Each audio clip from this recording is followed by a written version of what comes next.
Quelle histoire ça? Je suis le soir personne aujourd'hui. Quand c'est trop célèbre, tu ne sens pas.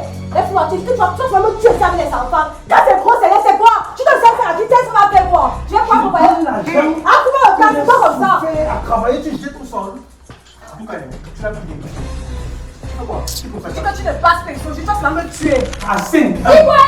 Il va t'aider. On va me tuer. Madura, Woba, non, tu me tapes ça. Tu me tapes. Il osait prendre sa main sur moi.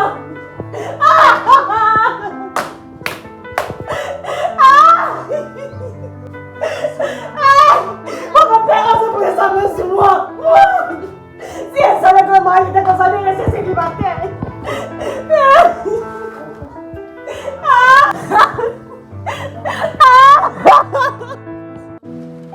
Jeff et Merveille se sont mariés il y a des années.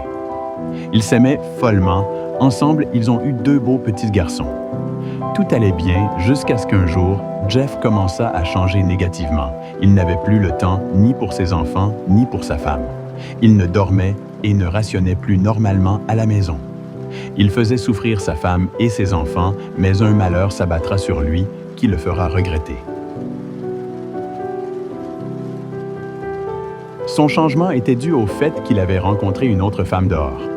Léandra le tournait la tête à tel point qu'il lui promettait ciel et terre. Il assouvissait tous ses désirs. Elle ne manquait de rien. C'est sur elle que tout son argent finissait.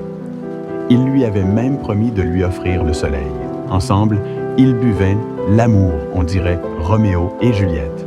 Elle le faisait oublier sa femme, ses enfants, ses soucis, et parfois il manquait le travail juste pour passer du temps avec elle. Pendant qu'il jouait la vie dans les boîtes de nuit, les hôtels et les restaurants avec sa Tisa. Sa femme s'occupait et éduquait seule leurs enfants, se battait à faire manger avec le peu d'argent qu'elle avait et prenait soin de la maison, mais souffrait dans sa chair de l'absence et du changement négatif de son mari.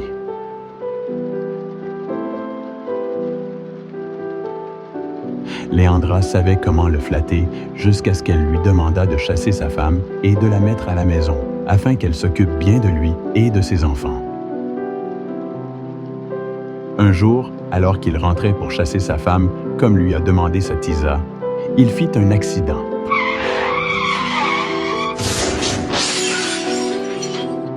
Emmené d'urgence à l'hôpital, on informa sa femme qui se dépêcha d'y aller. Ça ne va pas comme ça. Je ne peux pas faire comment. Venez. Je vais pas à l'hôpital pour que pas arriver d'accident. Je vais revenir pour vous étayer le gaz. Tu as appris, tu as compris. Donc tu souviens bien comme tu as compris, non?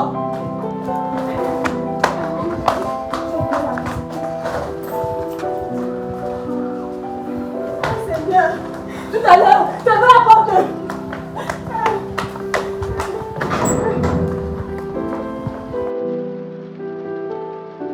Arrivée à l'hôpital, elle trouva son mari dans un état critique. Elle le toucha et essaya de le réveiller, mais il était inconscient. Tout à coup, les médecins entrèrent pour lui faire les soins et ils demandèrent à sa femme de sortir.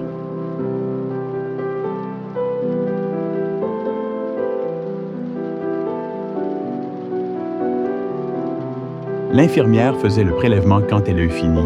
Le médecin s'assurait que tout se passait bien, puis il sorta.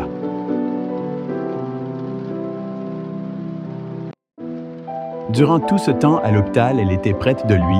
Elle ne le quittait pas des yeux malgré tout ce qu'il lui avait fait subir. Quelques jours plus tard, Jeff ouvra enfin les yeux. Ne se rappelant de rien et ignorant ce qu'il faisait couché sur un lit d'hôpital, il regardait autour de lui et vit sa femme à ses côtés. Elle dormait ayant passé tous ses jours à son chevet. Il voulait se lever, mais n'arrivait pas car il se sentait encore trop faible et appela le docteur. Docteur.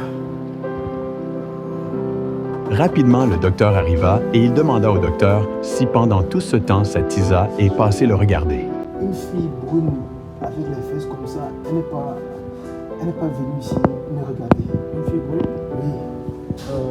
Non, je ne me rappelle pas. Du moins, c'est cette dame qui est là depuis des jours à vos côtés. Elle? Oui, qu'elle est malade. Depuis que vous êtes malade, c'est elle qui est là depuis les jours. La fille Bouna n'est pas venue aussi. Non. C'est alors qu'il commença à comprendre et à revenir à la raison. Il regretta ce qu'il a fait subir à sa femme et ses enfants durant ce temps passé avec sa Tisa. Qu'est-ce que j'ai fait?